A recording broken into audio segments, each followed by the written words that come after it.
Assalamualaikum warahmatullahi wabarakatuh.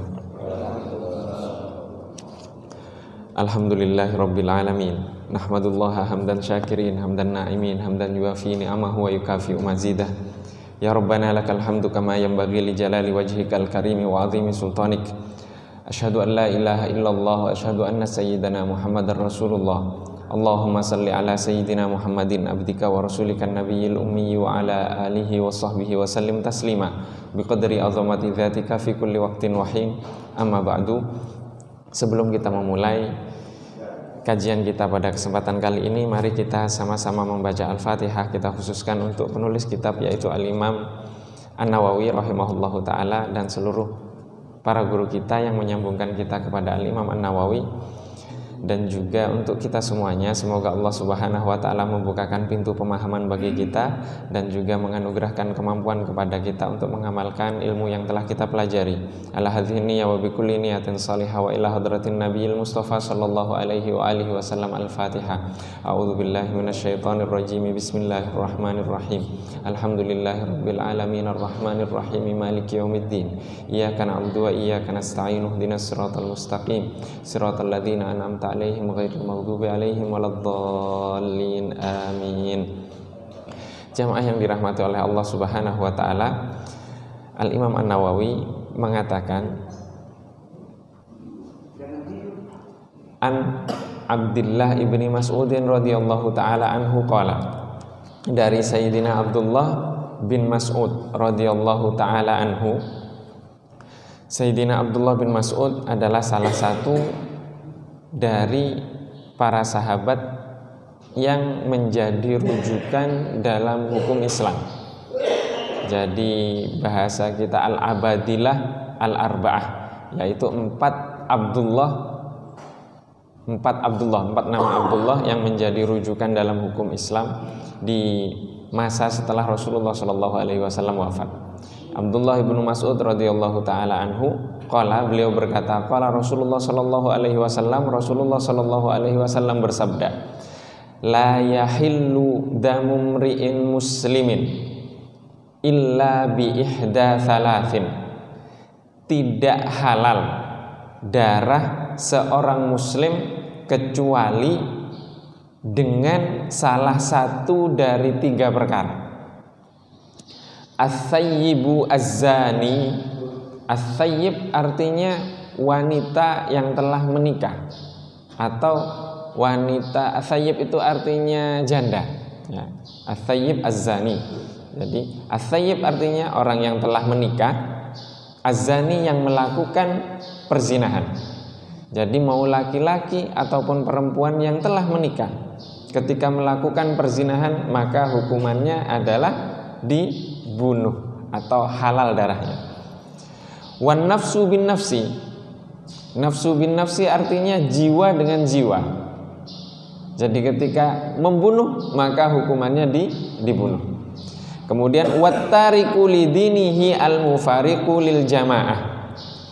Dan orang yang meninggalkan agamanya, murtad, al-mufariqu lil jamaah. Mufariq artinya memisahkan diri dari jamaah. Jadi orang yang meninggalkan agamanya lagi memisahkan diri dari jamaah. Rawahul Bukhari wa Muslim. Diriwayatkan oleh Al-Imam Al-Bukhari dan Imam Muslim. Di sini kalau secara tekstual, maka kita akan mengatakan berarti orang yang menikah, sudah menikah, mau laki-laki ataupun perempuan, kemudian dia melakukan zina, maka hukumnya adalah dibunuh. Maka kita bunuh bareng-bareng, begitu. Itu tidak boleh. Karena di masa Rasulullah siapa yang berhak membunuh? Siapa yang berhak mengeksekusi? Siapa yang berhak membuktikan? Yang membuktikan ketika itu adalah pemimpinnya. Siapa pemimpinnya? Rasulullah Shallallahu Alaihi Wasallam. Rasulullah ketika itu menjadi nabi, menjadi pemimpin, menjadi hakim, menjadi pihak yang memiliki otoritas untuk menerapkan hukum itu. Setelah Rasulullah wafat siapa? Maka ketika itu Rasulullah ketika ingin mengeksekusi Rasulullah dapat menunjuk, oh kamu eksekusi ya. Artinya yang ditunjuk Rasulullah itu mewakili Rasulullah. Nah kalau sekarang ada orang melakukan zina, terbukti, melihat, langsung dibunuh oleh orang itu, tidak bisa. Siapa yang memiliki otoritas? Sehingga di masa Rasulullah yang memegang Rasulullah Shallallahu Alaihi Wasallam. Ketika Rasulullah wafat dilanjutkan oleh Sayyidina Abu Bakar, dilanjutkan oleh Sayyidina Umar, dilanjutkan oleh Sayyidina Utsman, dilanjutkan oleh Sayyidina Ali. Di masa Sayyidina Abu Bakar sudah memiliki perwakilan di negeri Syam, perwakilan di negeri ini, perwakilan di negeri ini, perwakilan. Bahasa kita sekarang gubernur.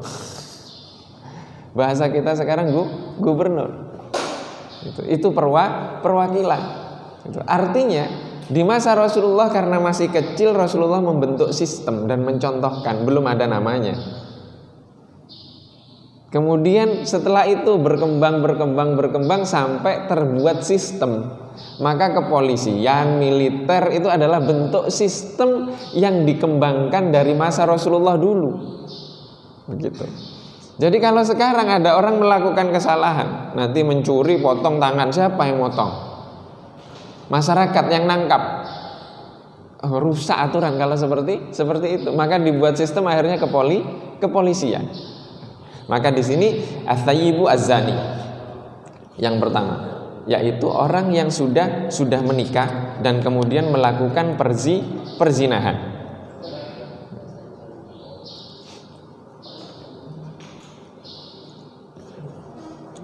Nah, melakukan perzinahan ini apa hukumannya? Hukumannya adalah dengan dibunuh. Dibunuhnya dengan apa? Dengan rajam. Hukum rajam itu bagaimana? Hukum rajam itu adalah ketika orang melakukan zina dan terbukti, dikubur seluruh badannya, sisa kepalanya. Kemudian dilempar dengan batu kerikil kecil sampai meninggal. Itu hukuman melakukan perzinahan. Pernah tidak itu dilakukan Rasulullah Shallallahu Alaihi Wasallam? Pernah. Ada seorang sahabat namanya Sayyidina Ma'iz. Sayyidina Ma'iz ini mengaku kalau beliau ini melakukan perzinahan. Setelah mengaku, Rasulullah mengatakan diusir sampai 3 kali. Ala kana sita aikamakon. Mungkin kamu lupa. Balik dulu. Kemudian datang lagi. Kamu belum ini. Sampai 3 kali. Setelah datang yang ketiga kalinya, Rasulullah langsung mengatakan sudah dia dirajam. Nah, ini para ulama mengartikan mengusirnya Rasulullah itu berbeda-beda. Menolak sampai 3 kali itu beda-beda. Para ulama ahli fikih mengatakan, Rasulullah mengatakan pergi, kamu pergi, itu sebagai bentuk persaksian sampai 3 kali. Setelah bersaksi 3 kali, artinya dia sudah bersaksi 3 kali untuk kesalahan yang dia lakukan, dan itu sudah kuat. Itu sebagian ulama mengatakan demikian. Tapi para ulama lain ada yang mengatakan bahwa apa? Rasulullah mengatakan mungkin kamu lupa. Agar apa? Agar Ma'iz itu taubat dan menutupi aibnya, sudah selesai. Menutupi aib itu sudah taubat. Jangan diulangi lagi, sudah aib Allah menutupi aibmu, kamu taubat. Urusanmu dimaafkan atau tidak itu urusan nanti. Itu ada yang mengartikan demikian. Nah, kalau sekarang enggak, ada orang berzina diumbar. Itu bagaimana? Yang mengumbar malah orangnya sendiri, itu bagaimana? Yang mengumbar orangnya sendiri. Melakukan perzinahan dan direkam sekarang. Na'udzubillah, kita sudah masuk ke zaman yang seperti itu. Ke zaman yang seperti itu.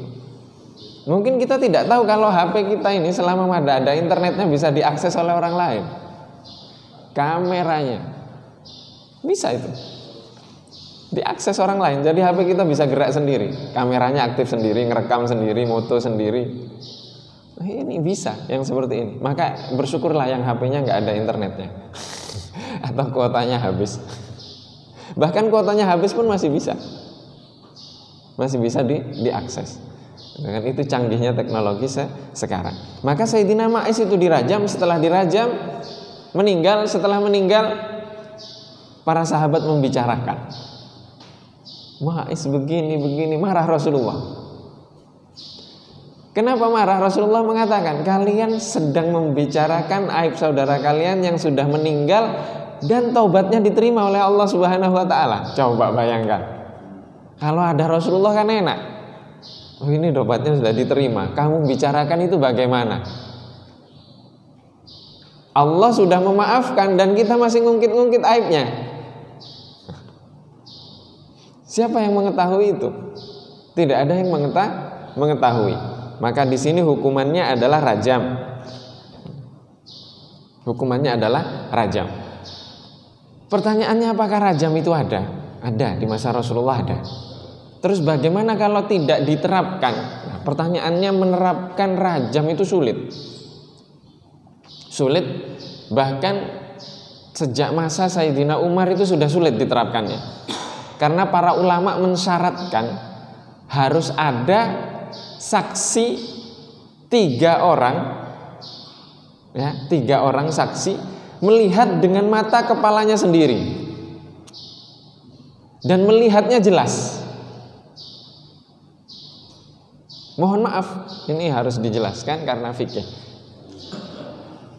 Jelas melihat bahwa sang laki-laki telah menggauli wanita itu dan melihat jelas bagaimana dia melakukannya. Bagaimana dia melakukannya jelas. Dan itu 3 orang. Pertanyaannya, kalau 3 orang saksi melihat, itu dia melakukannya di mana? Di jalan apa? Kan nggak mungkin. Sulit gitu. Maka pembuktian untuk masalah zina ini itu sulit. Zina yang saya maksud adalah ketika, mohon maaf, kemaluan laki-laki itu masuk ke kemaluan perempuan, itu namanya zina. Zina yang dimaksud di sini seperti itu.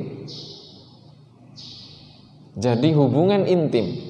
Nah, bagaimana itu ada 3 saksi melihat? Itu sulit. Maka harus dibuktikan. Dibuktikan dengan orang melihat dengan mata kepala telanjang, bukan kamera. Bukan kamera. Maka ini sulit untuk diterapkan, maka sulit penerapan itu sejak masa Sayyidina Umar.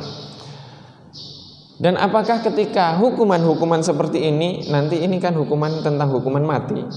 Hukuman mati bagi orang yang melakukan kesalahan-kesalahan. Bagaimana jika hukuman ini tidak diterapkan? Pertama, hukuman beberapa syariat Islam yang tidak diterapkan itu bukan tanggung jawab masyarakat, tapi tanggung jawab pemimpin yang membuat aturan. Ya, tanggung jawab pemimpin yang membuat aturan.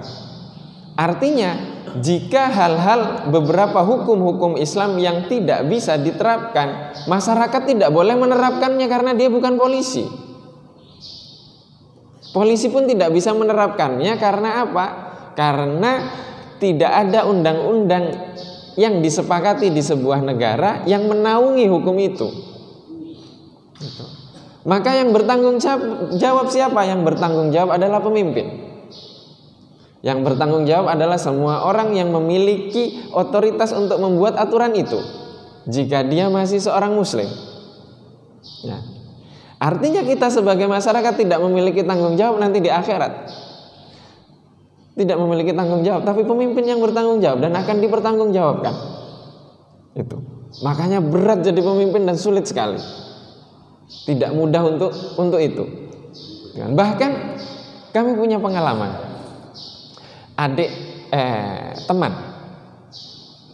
waktu di Mesir itu anaknya sakit, dirawat sampai koma selama kurang lebih 1 bulanan dan biaya waktu itu, biaya untuk pakai alat bantu pernafasan di Mesir 1 hari itu 7 juta waktu itu. 7 juta dan itu jalan 1 bulan, dan itu mahasiswa kami masih. Nah, di hari terakhir, semingguan terakhir lah, itu uang sudah menipis, bantuan sudah nggak ada, sedangkan biaya masih segitu. Terus saya tanya ke guru saya, namanya Profesor Dr. Muhammad Ra'fat Usman. Beliau pakar fikih perbandingan madhab. Apa hukumnya orang tua jika sudah tidak mampu lagi membiayai anaknya, yang kalau dilepas alat bantu pernafasan dia akan meninggal? Lepas saja katanya. Kan dia sudah tidak mampu, dia sudah berusaha. Terus bagaimana kalau dia meninggal?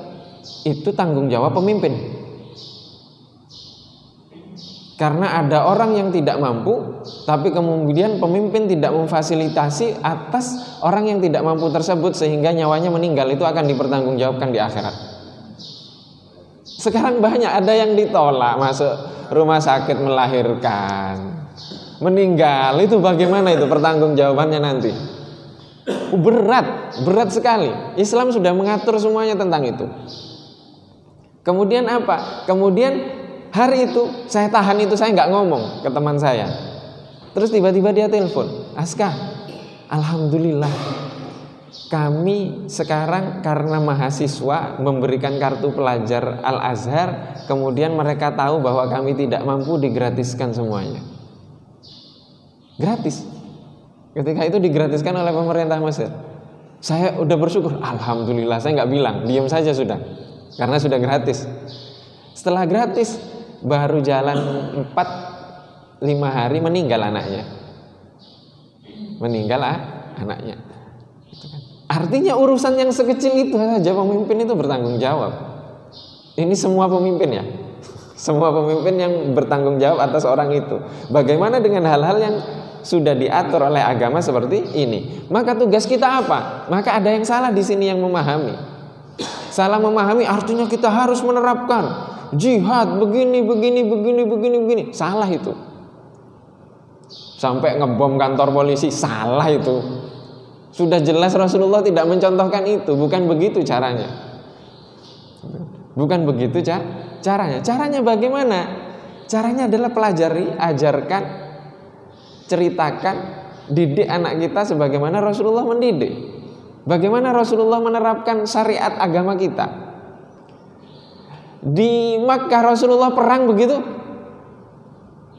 Rasulullah menjadi minoritas di Makkah, hidup dalam sistem kafir, pemimpinnya kafir, Quraisy kafir. Apakah Rasulullah memberontak? Tidak. Rasulullah mengajarkan agama dan nilai-nilai akidah di sana. Masa iya Indonesia ini negara kafir seperti Quraisy? Kan tidak. Ada fase kedua. Fase kedua dari fase kehidupan Rasulullah, yaitu ketika Rasulullah hijrah ke Madinah, dan di Madinah ada orang Yahudi, ada orang Majusi, ada orang Islam juga. Kemudian Rasulullah mengatakan apa? Oh, karena sudah tahu orang-orang ini berbeda akidahnya dan mereka kemungkinan bersekutu sama Quraisy yang memusuhi Rasulullah. Rasulullah kumpulkan, dibuat kesepakatan.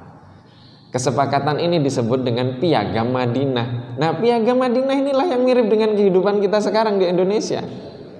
Kita memiliki kesepakatan hidup bersama dipayungi apa? Pancasila, Undang-Undang Dasar 45, apalah yang selainnya turunannya itu, gitu kan, meskipun nanti dirubah-rubah untuk kepentingan rakyat ya. Nggak tahu saya itu bukan spesialisasi saya. Nah, itu kesepakatan itu mirip dengan Piagam Madinah. Maka fase Madinah yang pertama ini fase yang mirip dengan kehidupan kita sekarang. Maka kita jangan berkaca dengan kehidupan Rasulullah yang berjihad setelah itu karena mengingkari kesepakatan. Yahudi, Bani Quraidzah, Bani Qainuqa yang ada di Madinah itu mengingkari kesepakatan sehingga kemudian harus diperangi. Harus diperangi. Nah, ini kita sudah punya kesepakatan kok sesama muslim lagi yang diperangi, itu lucu. Artinya dia tidak paham tentang kehidupan Rasulullah seutuhnya. Ini kan kalau kayak gini bisa disalahartikan kan. Saya mengatakan syariat tidak diterapkan, ayo kita terapkan gitu. Enggak. Bukan seperti itu caranya. Caranya Rasulullah hidup di fase yang kedua itu mirip dengan kita. Fase yang ketiga itu sudah orang-orang munafik, orang munafik masih ada, tapi yang memusuhi Rasulullah dari Yahudi yang sepakat kemudian diingkari kesepakatan itu, diperangi dan diusir dari Madinah. Diusir dari Madinah. Akhirnya Madinah menjadi 100% muslim. 100% muslim karena yang memerangi sudah keluar. Nah sekarang ada tidak non muslim yang di Indonesia yang memerangi kita? Kan tidak ada, kita tetanggaan juga biasa. Tidak ada, artinya kita tidak boleh memerangi mereka karena kita hidup dalam satu kesepakatan, yaitu Pancasila, Undang-Undang Dasar, dan sistem yang telah dibangun oleh leluhur kita. Dan sekarang fase yang terakhir di Madinah itu 100% muslim dengan sistem muslim, pemimpin muslim. Nah kita membayangkan Indonesia seperti fase yang kedua, bukan. Tidak seperti itu Indonesia. Indonesia seperti fase yang pertama di Madinah. Maka ini agar kita tidak salah memahami tentang bahwa Islam itu sempurna dan bisa hidup di mana saja, bisa membumi di mana saja. Karena kedangkalan umatnya untuk memahami agama ini akhirnya terjadi cikal bakal terorisme, cikal bakal begini, itu salah itu. Karena mereka tidak belajar. Karena mereka belajar, mereka mengerti makna dakwah. Mengerti makna dakwah. Tugas kita adalah berdakwah. Tugas kita adalah berdakwah. Maka ada kesalahan yang disampaikan oleh teman-teman, saudara-saudara kita yang berjuang dalam politik dengan menggunakan pakaian Islam. Dalam tanda kutip, dengan pakaian Islam yang dijual. Mereka seolah-olah mereka mengatakan Islam itu akan bangkit kalau kami yang memimpin. Kalau bukan kami yang memimpin, Islam tidak akan bangkit dan tidak akan membumi. Itu kesalahan teman-teman yang menjual Islam untuk kepentingan politik. Tapi berbeda dengan para ulama. Para ulama mengatakan siapa saja yang memimpin silahkan. Yang kami inginkan adalah Islam ini membumi, tugas kami hanya menyampaikan dan mengajarkan. Artinya pendidikan untuk semuanya. Pendidikan untuk semuanya. Bagaimana mengenalkan Islam, bagaimana mengajarkan Islam seutuhnya sampai mereka yakin. Maka faktanya umat Islam akan diberikan corak-corak yang berbeda. Agar apa? Agar mereka bertengkar. Sehingga Islamnya nggak nampak. Sehingga Islamnya tidak nampak. Kemudian setelah itu dilanjutkan oleh Rasulullah SAW. An-nafsu bin nafsi. An-nafsu bin nafsi ini artinya qisas. Qisas artinya apa? Ketika orang membunuh dan terbukti, maka dibunuh.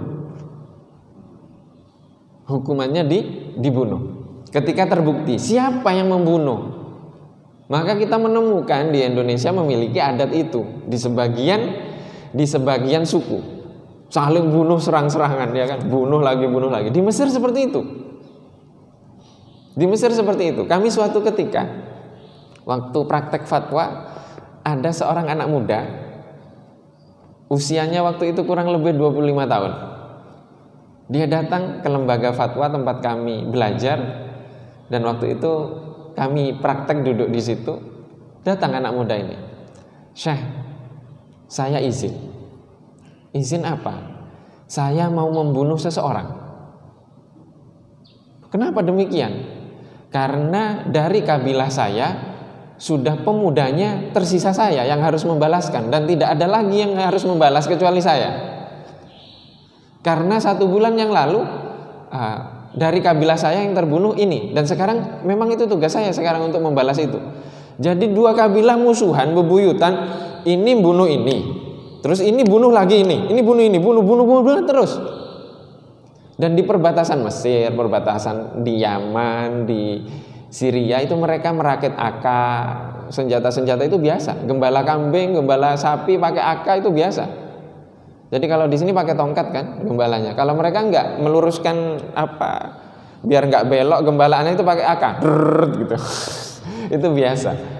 Itu kabilah-kabilah di sana. Artinya bunuh membunuh. Bunuh, balas lagi, bunuh lagi, balas lagi, bunuh lagi. Sampai kapan seperti itu? Maka ada namanya di lembaga fatwa Mesir itu namanya divisi Faddun Niza, divisi penyelesaian konflik. Konfliknya konflik bunuh-bunuhan seperti ini. Jadi memang ada spesialisasinya untuk menyelesaikan. Dan itu kerjasamanya sama polisi, sama militer. Gitu. Mereka kerjasama untuk menyelesaikan urusan itu. Jadi ketika terbunuh, maka kalau di Mesir itu landasan hukumnya pokok-pokok hukum Islam dari seluruh mazhab. Jadi disarikan dari pokok-pokok itu yang sesuai dengan permasalahan dan konteks sosial yang ada di sana. Gitu. Maka itu dibunuh. Ya sudah, kalau sudah terbukti ya akan dibunuh, dieksekusi. Meskipun kadang diulur-ulur lama sampai meninggal sendiri di penjara, begitu kadang. Gitu kan. Seringnya seperti itu. Maka di sini qisas itu adalah ketika seseorang membunuh, maka hukumannya adalah dibunuh. Akan tetapi di dalam agama kita itu ada yang tidak terjadi. Misalkan seorang ayah membunuh anaknya, itu tidak bisa. Islam tidak membolehkan untuk dibunuh ayahnya, tapi hukumannya hukuman lain. Hukumannya lain karena dia adalah asal dari anak itu. Ini dalam agama kita, dan banyak penghususan yang lain. Misalkan seorang yang bebas membunuh budaknya, bukan pembantu. Kalau pembantu itu orang bebas, cuma kontrak kerja saja dia. Kalau budak itu sudah tidak ada gaji untuk dia mirip dengan binatang tunggangan yang dimilikinya. Itu budak seperti itu. Itu untuk membunuh budaknya itu tidak dibunuh. Maka orang yang bebas tidak dibunuh karena membunuh orang yang menjadi budaknya. Kemudian muslim sama kafir. Tapi kafir di sini, kafir maksudnya adalah kafir yang memusuhi. Kafir yang memusuhi artinya kafir yang tidak hidup dalam sistem kita, tidak hidup dalam kesepakatan kita. Di masa itu misalkan ada umat Islam membunuh kafir Quraisy yang memerangi umat Islam, dibunuh tidak? Tapi ketika membunuh Yahudi yang hidup dengan tunduk pada sistem umat Islam di masa fase yang pertama, maka akan disidang sesuai dengan syariat, karena ketika itu pemimpinnya Rasulullah SAW. Itu akan tetap. Karena apa? Karena orang yang tidak beriman ketika itu masuk kepada orang zimmi. Zimmi artinya orang yang kafir, tidak beriman seperti keimanan kita, tapi tunduk kepada sistem kita, sistem Islam ketika itu. Maka mereka tunduk dan mereka membayar jizyah.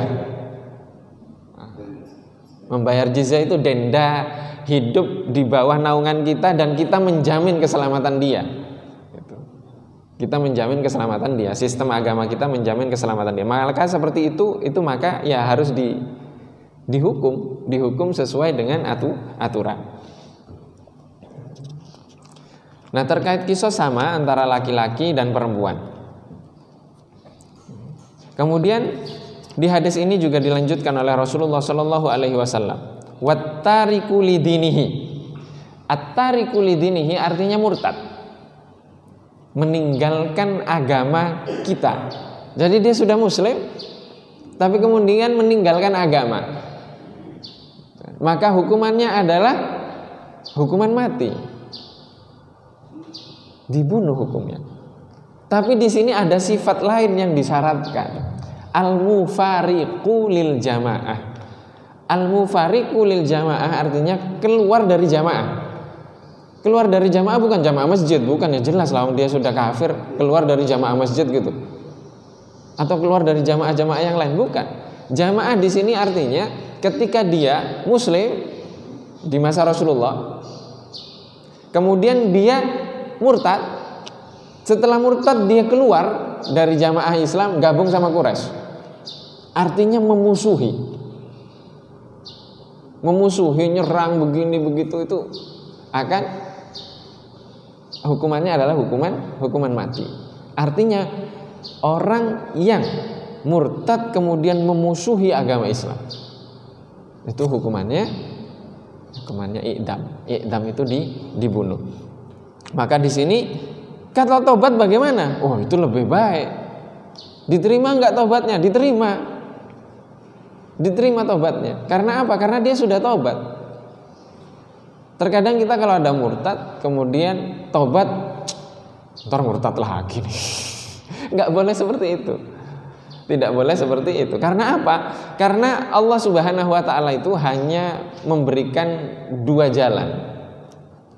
untuk sampai kepada hidayah Allah Subhanahu wa taala. Allahu yajtabi ilaihi may yasha. Ini yang pertama. Allah yajtabi. Yajtabi artinya memilih. Ilaihi, memilih untuk sampai kepadanya, sampai kepada hidayah Allah. May yasha, siapa saja yang dia kehendaki. Maksudnya apa? Allah itu milih, artinya Allah sendiri yang milih. Coba Rasulullah Isra Mi'raj. Rasulullah Isra Mi'raj atau Rasulullah diisrokan? Diisrokan. Artinya Allah yang mengisrokan Rasulullah. Itu mirip dengan apa? Mirip dengan kita. Kita mau umroh, naik travel. Pilih travel kan? Travelnya yang mana? Kita sudah lihat. Oh travel, ini yang kelasnya apa? Yang kelasnya bintang 5. Ya sudah bintang 5 gitu. Kalau sudah bintang 5 itu sudah pasti pesawatnya direct, langsung dari Jakarta, biasanya Madinah kalau yang mahal. Jarang dari Jakarta yang bintang 5 itu ke Jeddah, jarang. Kalau sudah ke Madinah itu sudah pasti travel mahal itu. Setelah itu apa? Naiknya pasti bisnis kelasnya. Bisnis sama ekonomi kan beda. Itu kelas. Nah ketika ini Allah Subhanahu wa ta'ala, ngikutnya travelnya Allah Rasulullah. Jangan dihitung dengan hitungan manusia. Sama, Allah memilih untuk sampai kepadanya, sampai kepada hidayah mayyasha, siapa saja yang dikehendaki, tanpa sebab. Kalau Allah yang memilih. Sayyidina Umar masuk Islam karena apa?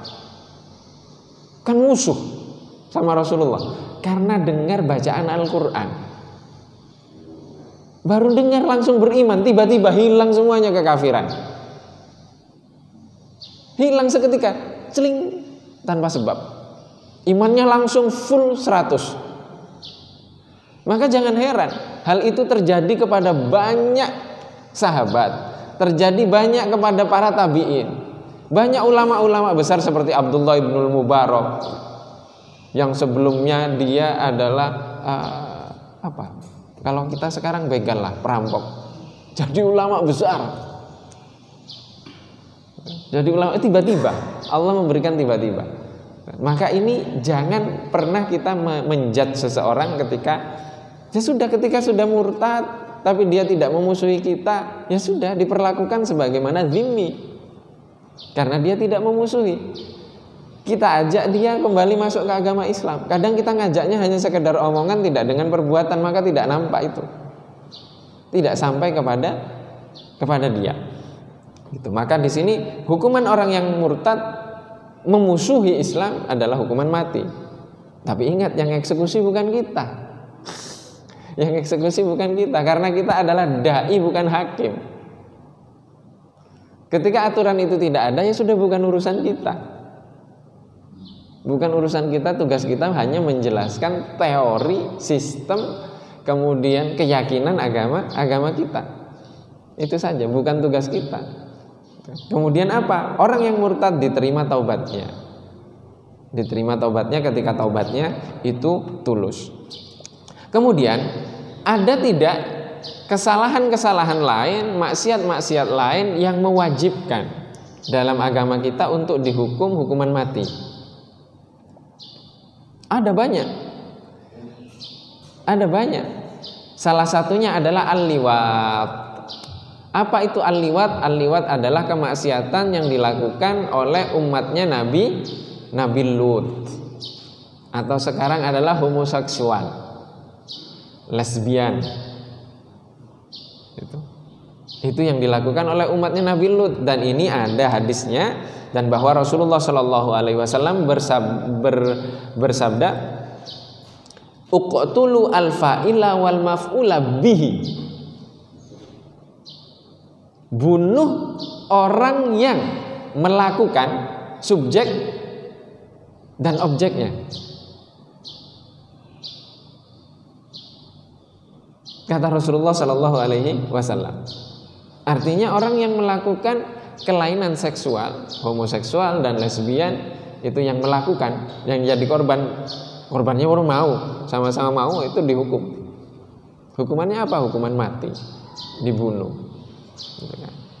Kalau tidak diterapkan, bukan urusan kita, bukan tugas kita itu. Gitu kan. Yang eksekusi siapa? Ya negara. Ketika tidak dieksekusi, melanggar HAM, melanggar itu urusan lain. Itu sudah beda dengan tabiat kita. Dan sekarang ini sedang di banyak usaha-usaha untuk melegalkan itu. Seperti Amerika sudah melegalkan, Inggris sudah melegalkan, beberapa negara sudah melegalkan bahwa pernikahan sesama jenis. Mau ngapain? Pedang-pedangan. Apa hasilnya? Nggak ada lagi nanti umat, karena tidak ada keturunan. Faktanya sekarang yang seperti itu mengadopsi seperti ini, yang diadopsi pun itu jadi korbannya. Jadi korbannya, maka kita harus hati-hati sekarang. Harus hati-hati sekarang. Karena apa? Karena anak-anak kita sekarang, kalau dulu kita di tembok masih SD itu tulisannya pasti Andi dan Anita kan gitu kan. Sekarang Andi dan Adam misalnya. Itu sudah biasa anak-anak kecil mengerti tentang hal-hal itu di SD. Na'udzubillah. Maka kita harus menjaga keluarga kita dari kenormalan cara berpikir. Itu sudah tidak sehat. Dan sekarang iklan-iklan reels di HP, iklan di YouTube, ini itu semuanya isinya seperti itu. Ada nilai-nilai seperti itu, maka hati-hati. Hati-hati karena itu hukumannya berat. Hukumannya hukuman mati di dalam agama kita. Ada tidak kesalahan yang lain? Ada.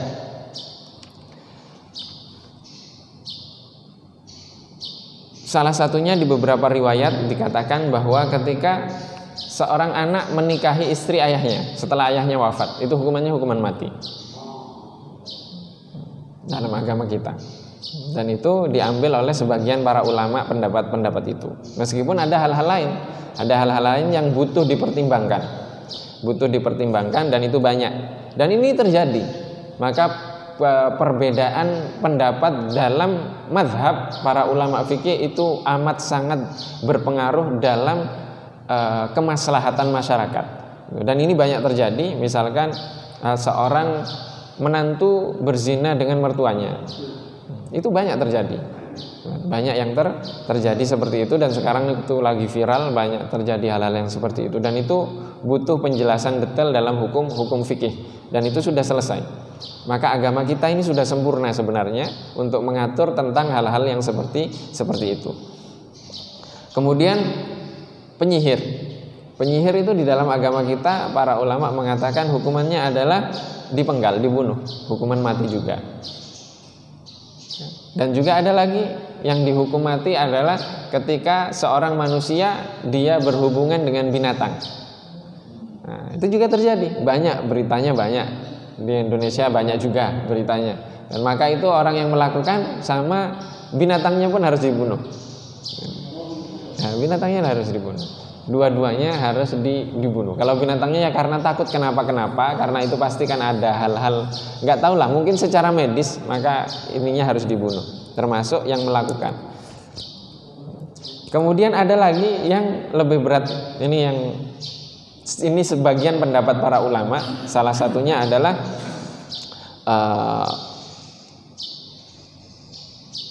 orang yang meninggalkan sholat dengan sengaja dan terus-terusan. Itu hukumannya hukuman mati. Tapi tidak boleh dikafirkan. Ini pendapat sebagian para ulama. Maka ini sering dikutip oleh beberapa ulama-ulama kita bahwa meninggalkan sholat itu di masa ini itu dibunuh begini-begini. Iya, tapi tidak dikafirkan. Akan tetapi kenapa tidak dikafirkan? Selama dia tidak mengingkari kewajiban sholat. Maka kalau kita baca hukum seperti ini, kita ingin mengeksekusi akhirnya. Melihat orang sholat, nggak sholat, dibunuh gitu. Tidak boleh. Kalau melihat orang tidak sholat, diajak sholat. Itu tugas kita. Karena kita bukan hakim. Kita ini da'i. Da'i artinya orang yang mengajak. Kita pengennya jadi hakim sekarang. Padahal kita tidak memiliki kapasitas untuk memahami sebuah permasalahan dari kacamata syariat gitu. Akhirnya kita ingin vonis terus kerjaannya. Memang kita hakim? Bukan. Kita dai yang mengajak. Maka kalau ada orang yang meninggalkan sholat, tugasnya apa? Diajak untuk sholat. Diajak untuk sholat. Kemudian syaribul khamri, orang yang meminum khamar, mabuk-mabukan terus-terusan. Nah, ini ada cerita. Hidayah itu dari Allah Subhanahu wa taala. Syekh Muhammad Said Ramadan Al-Buti dalam penjelasan kitab Al-Hikam, beliau mengisahkan bahwa di Syria, di tempat beliau tinggal, ada orang ahli maksiat yang rumahnya penuh dengan khamar, mabuk-mabukan setiap hari. Kalau sudah mabuk-mabukan pasti maksiat yang lain ngikut. Itu tiba-tiba subuh dia sholat di masjid, dan sholatnya seperti orang yang sudah sholat puluhan tahun, khusyuk sekhusuk-khusuknya. Syekh Buti karena ulama, Syekh Muhammad Said Ramadan Al-Buti, beliau percaya apa yang dia lakukan itu benar, itu tulus, tapi dari kacamata hati. Kata beliau, tapi logika saya menolak itu. Logika saya menolak itu, sehingga membuat saya harus bertamu ke rumahnya dan menanyakan apa sebabnya.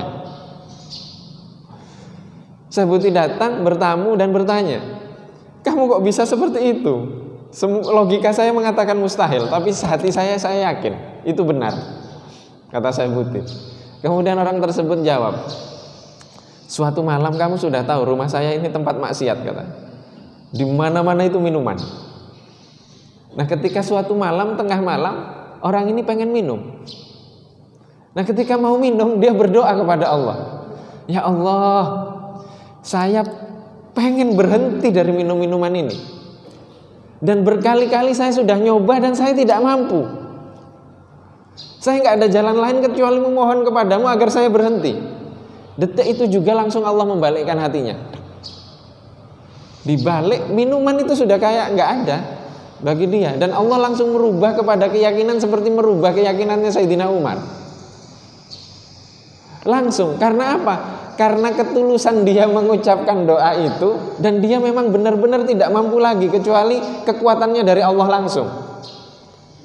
Malam itu juga dia sholat taubat, subuhnya langsung jamaah ya di hari itu, dan berubah menjadi orang yang taat, dan rumahnya nggak ada lagi kemaksiatan. Itu namanya Allah Yajtabi. Yajtabi artinya memilih, gitu kan? Memilih. Dan jalan yang kedua yang diberikan Allah Subhanahu wa taala adalah wa yahdi ilaihi man yunib, dan memberikan hidayah untuk sampai kepadanya siapa? Orang yang kembali. Orang yang kembali artinya dia mencari jalan menuju Allah, ingin kembali, artinya meniti jalan. Dan ini lebih sulit karena pelan-pelan dia. Yang bisa kita harapkan yang kedua ini, kita kembali kepada Allah Subhanahu wa taala dengan belajar, dengan mengikuti Rasulullah, mengikuti para ulama, sedikit.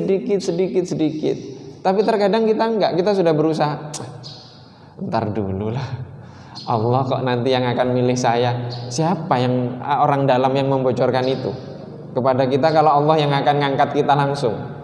Kan tidak ada. Maka kita harus berusaha. Kemudian apa? Selanjutnya, orang yang memerangi siapa? Memerangi umat Islam. Mengangkat senjata memerangi umat Islam, maka itu boleh dibunuh. Boleh dibunuh.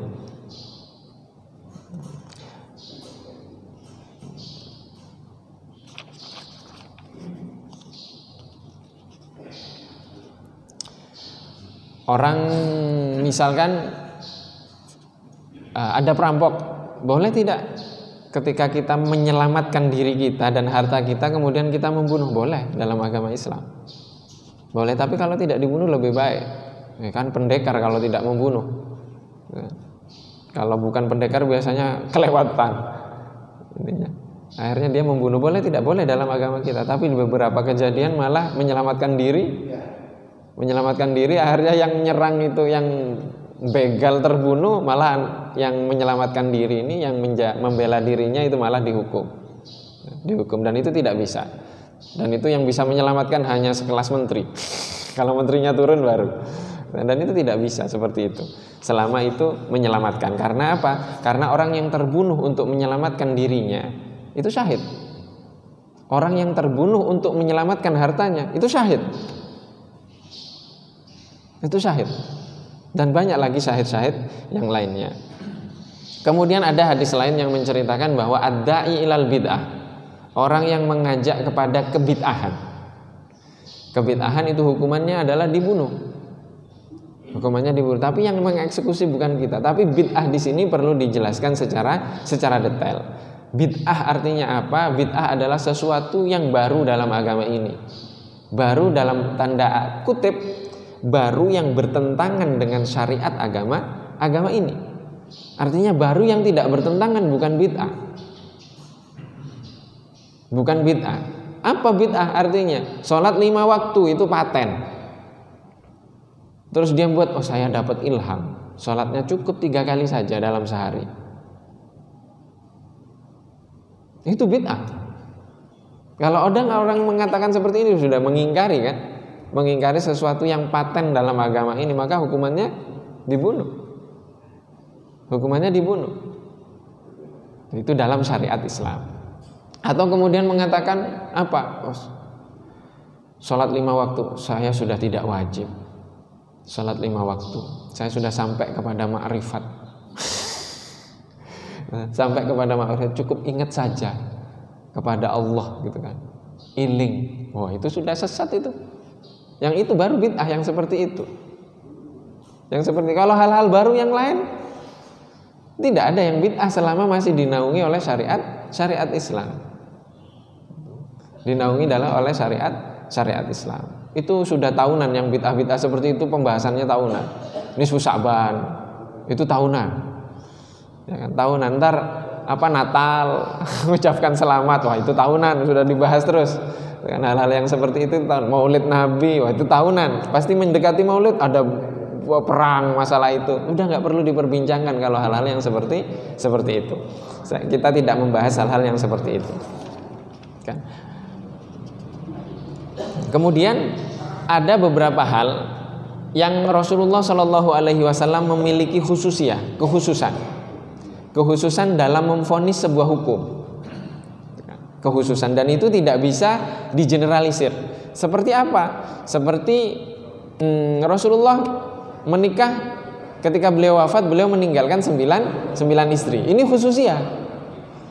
Ini kekhususan Rasulullah Shallallahu Alaihi Wasallam. Dan banyak lagi kekhususan yang lain. Seperti apa? Rasulullah bisa mengeksekusi tanpa memberikan bukti. Tanpa memberikan bukti.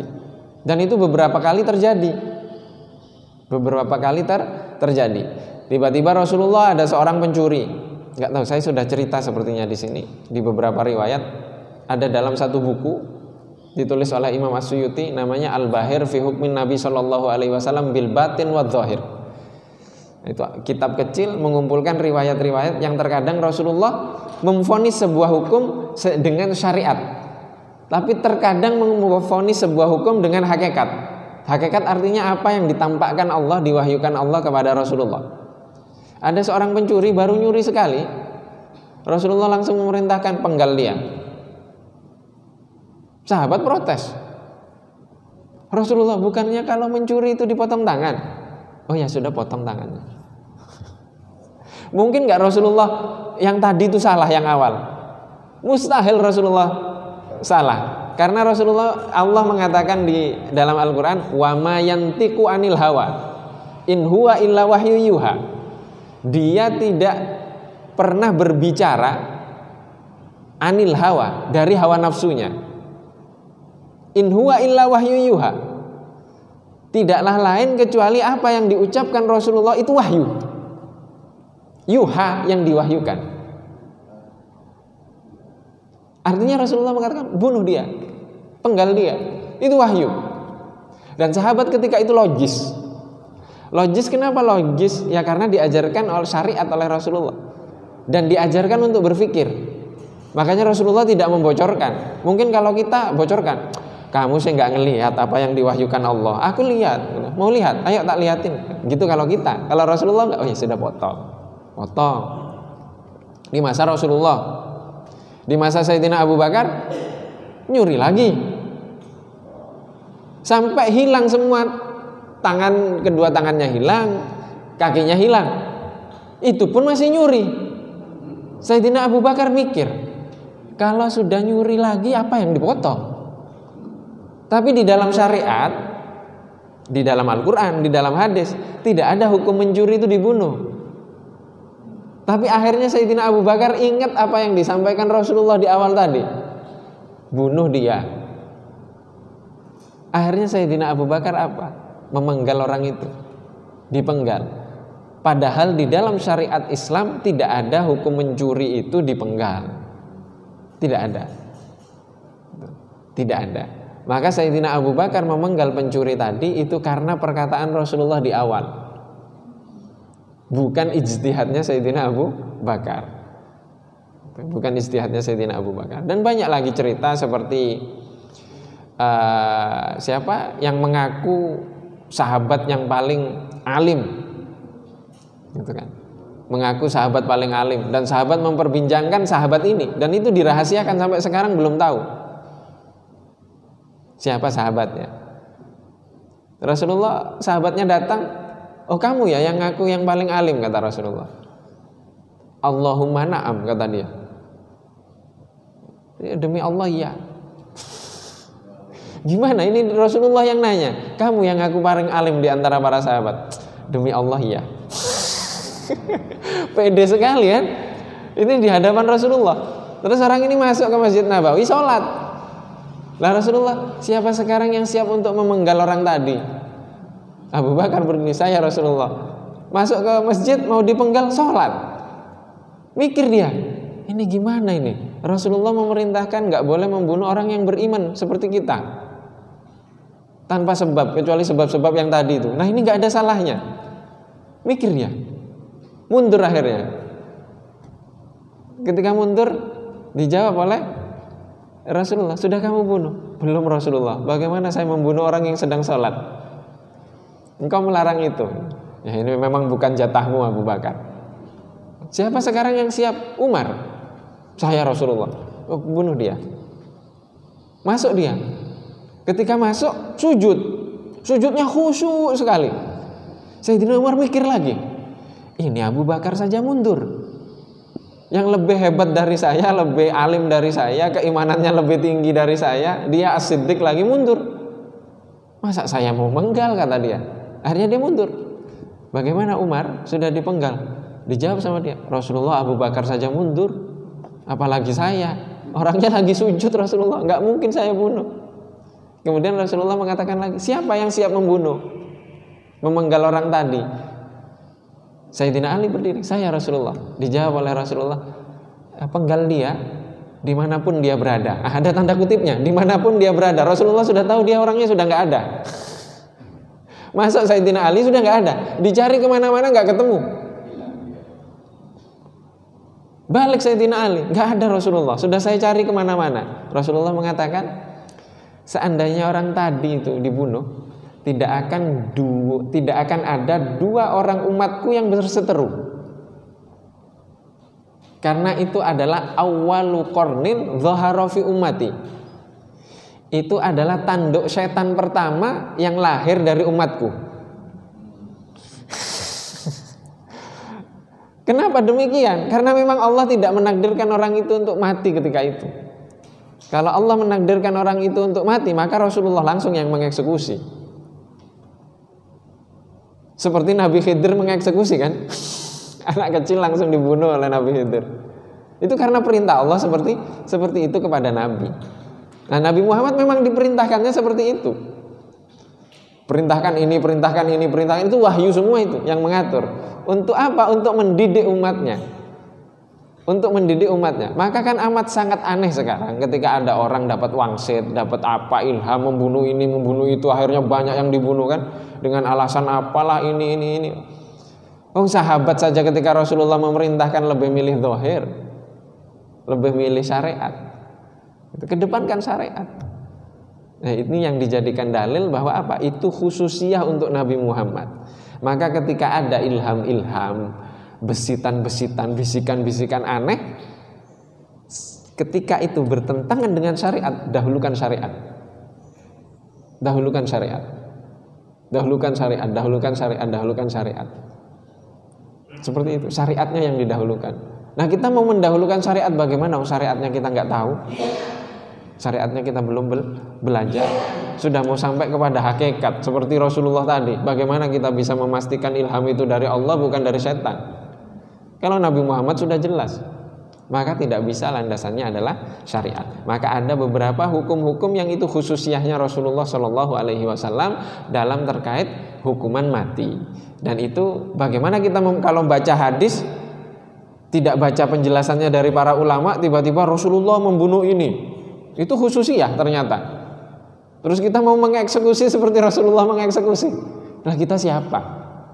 Kita kan dai. Kita yang mengajak. Maka hukum-hukum seperti ini butuh dijelaskan secara detail sehingga tidak terjadi salah pemahaman, salah penerapan, dan itulah yang kita butuhkan. Kenapa kita harus membaca, kenapa kita harus mengerti dari penjelasan-penjelasan para ulama dan mengerti cara untuk memahami sebuah dalil. Wallahu wa rasuluhu a'lam. Mungkin ini yang dapat Al-Fakir sampaikan. Jika mungkin ada pertanyaan, dipersilahkan.